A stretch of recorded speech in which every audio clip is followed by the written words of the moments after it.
Yesterday, the portrait that we looked at was Peter. Peter is an inconsistent friend. That's who he is to Jesus. Now, do you think that's fair?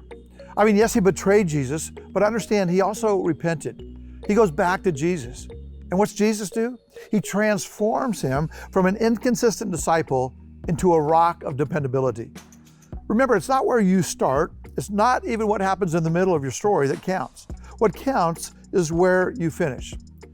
The book At the Cross says this about Peter. Of all Jesus' disciples, it is Peter that we get to know the best in the Gospels. After all, Peter is so often the first to speak, the first to act, the one who naturally takes the lead and steals the limelight in the stories. When Jesus wants to know what the disciples think, it's Peter who speaks for them. Peter is eager, he's impulsive, he's impetuous, he's bursting with self-confidence. He always knows what's best, always jumping in where angels hesitate to approach. And then in Matthew 26, we saw yesterday at the Last Supper that Jesus says, "One of you will betray me." And these words hang heavy in that room that night because it seems beyond these disciples, because they're the ones that have been doing all they can to protect Jesus, to be connected to him. But recognize this, it's only those who are close to you that can actually betray you. Peter, bold and courageous. "I'll be there for you. You can count on me." Everybody else, they may bail, but not me. "I won't let you down, Jesus." And I don't doubt for a second that Peter, with every fiber of his being, believes this to be true. I think everything within him believes that he will not end up compromising, failing, or betraying Jesus.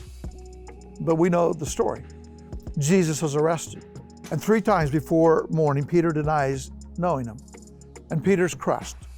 Just as the other disciples had to be crushed because they also ran, remember? And we know that Judas was crushed as well. It's been said that life is 10% of what happens to you and 90% of how you react to it. So I just want to briefly highlight the different reactions between Judas, who we looked at earlier, and Peter. Peter betrays Jesus. But when that rooster crows, he and Jesus locked eyes. And Peter remembers Jesus telling him he will betray him. So now Judas and Peter both have guilt. They have shame over what they've done. Peter's forgiven, Judas is not. And what's the difference? Well, let's go to 2 Corinthians chapter 7 and verse 10.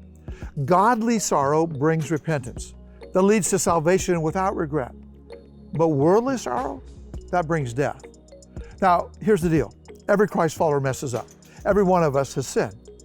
So what's your reaction when you have been inconsistent with Jesus? Because we all have been. Today, what I'm asking you to commit and to reflect on is, I want you to explore this idea about repentance for you, not just remorse. Help us become more consistent. That's our prayer. Look forward to seeing you next week.